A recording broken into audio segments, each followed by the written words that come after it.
Hi, Mr. Berry. How are you today? I'm good. How are you? I'm good, thanks. Did I pronounce your name correctly? You did. Thank you. Awesome. Okay. My name is Hannah. I'm your occupational therapy student today. Nice to meet you. I'm working with your OT, Rachel. Got it. And if people see us bending down. There is a puppy. Before we start, have you ever had OT, or do you know what OT is? I've had OT for my vertigo. I've had vertigo for about 7 years. Okay, well, I'll give you a quick definition of what I do as an occupational therapy student before we start. So I'll be helping you to participate in the activities every day that you need to do, that you want to do, or that you are expected to do. So we'll identify some barriers you might experience in your daily life, and identify the activities that have meaning to you, and then we'll go from there. Sound Perfect. Good? Perfect. Awesome. So some quick questions about your history and then your life right now. To start, how old are you? 51. 51. Okay. And have you lived around here your whole life? Yes. Chicago suburbs? Everything within a 30-mile radius. Okay. What do you do for work? I'm a mortgage broker. Mortgage broker, and how long have you been doing that? This is my 20th year. That's awesome. Thank you. You're an expert. I like to pretend I am. Are there specific things that stress you out at work? Yes. Like what? It's a very stressful job. Yeah. So getting a loan approved now, like 10 years ago, when you were probably in high school, it was a lot easier. Then, yeah. Right. And then the market crashed and everything got a lot harder, and the banks tightened everything up, and now it's very hard to be approved for a loan. It's a lot more work involved. Okay. So you have to just put a lot more effort into getting people to a lot more effort, and yeah, it's stressful. You know, people buying a house, they've called the movers. Definitely. Yeah, so then are there things you do to unwind from that stress that you feel like you can relax a little when you get home? Well, a little bit. Yeah, just maybe working out, walking the dog, watching some bad TV. Always a good one. That's all how I unwind. What kind of exercise do you do? Mostly just walking. Okay.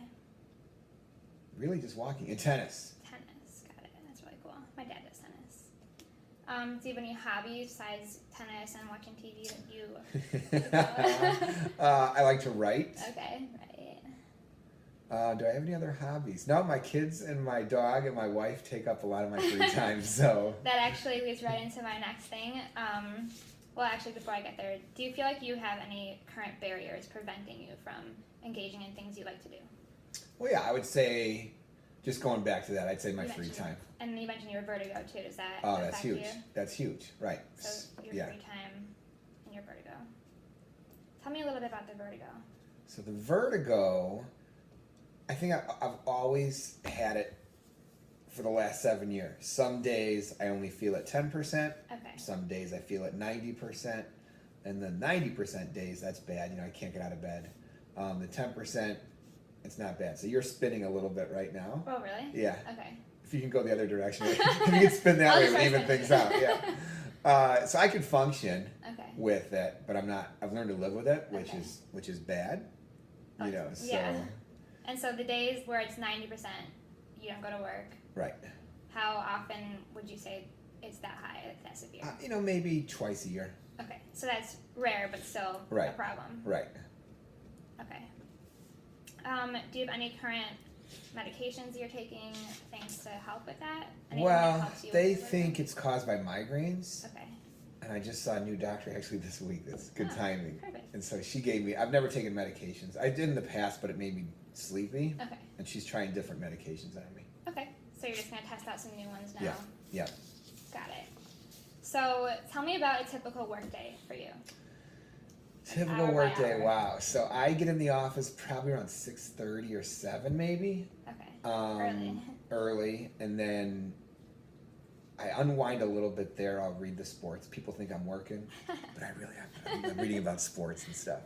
And then that's about 20 minutes, and then I get into it. You know, I get a lot of emails overnight from clients. So I'll return those emails, and then I like to do it early in the morning, because then probably around 10 o'clock till maybe 6 or 7 at night, that's when the phones are ringing. Okay.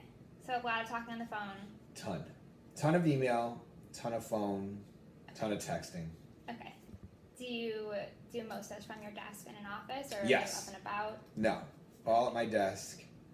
which I know is bad. Someone told me sitting is the new smoking 2 packs of cigarettes. It's good to get up and get moving. It is, right? It actually gives you a little brain refresher. Yeah. So. Yeah. No, that's good advice. But that can be a goal that we work on. Yeah. Hell yeah. And so on a bad day, I want to ask, are you able to work remotely from home? If it's, if your vertigo is about 50 or 60%? Well, here's the problem. Here's another barrier. I worked from home about a week ago, not because of the vertigo, but just I had an appointment in the suburbs and I didn't want to drive downtown. Okay. And around 3 p.m, I was sitting on the couch watching Judge Judy. Like, what am I doing? So I don't have a lot of discipline when I work from home. Okay, got it. So you try and get into work even if you're having a bad day. A bad day, a slow day, a busy day. I always try and get into work. I'm just not very disciplined when I'm at home. Okay, and do you drive? Every day. Every day? Yeah. Is the vertigo a problem when you drive? Is that not for me, for the other people on the road. Do you pose a threat? No, I would say, and this is horrible to say, but I think I'm a pretty good driver with vertigo. Okay. I've learned how to compensate things, but I have to be driving.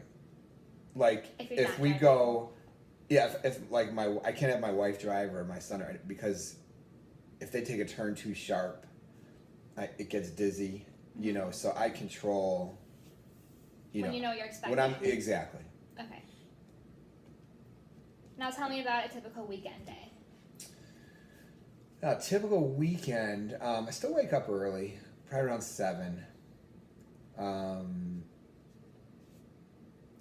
I don't know if there's a typical day, but I wake up early, grab a breakfast, help Lana with the laundry, do errands. Every weekend is different errands. You'll see when you have kids. Enjoy your free time now. And then, I'll work out. I'm a weekend warrior. It's hard to work out during the week. Yeah. But Saturday and Sunday out, it's like an hour walk. Okay. Awesome.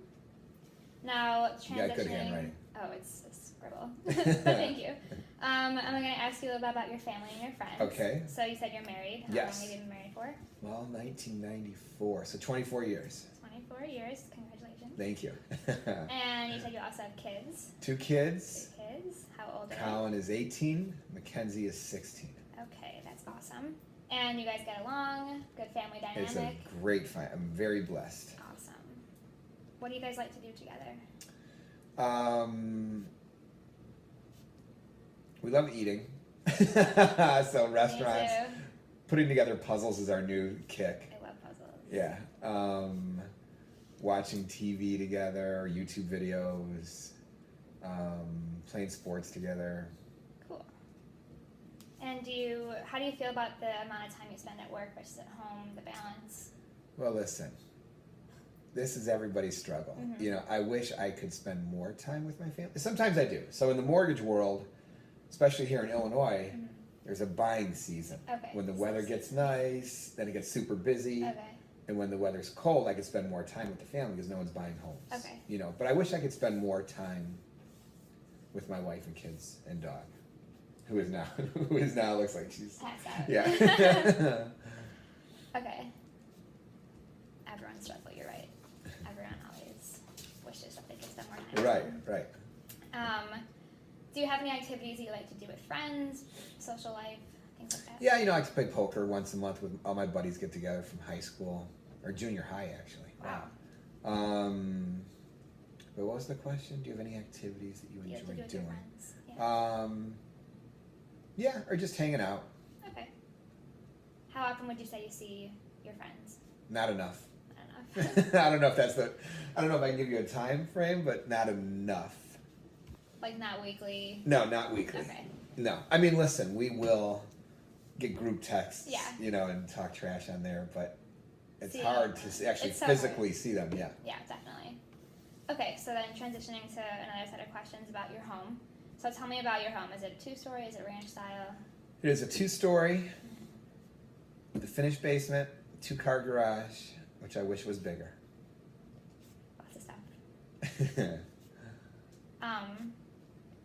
Do you have steps leading into your house? Do you have steps besides the main steps up to the Yes. floor? Well, I always pull into the garage, and there's 2 steps from the garage to the mud room. Mm-hmm. And yeah, in the front door there's also 2 steps. Okay. Do you ever feel like you have trouble climbing the stairs, especially with vertigo? When the vertigo's really bad, yes. Okay.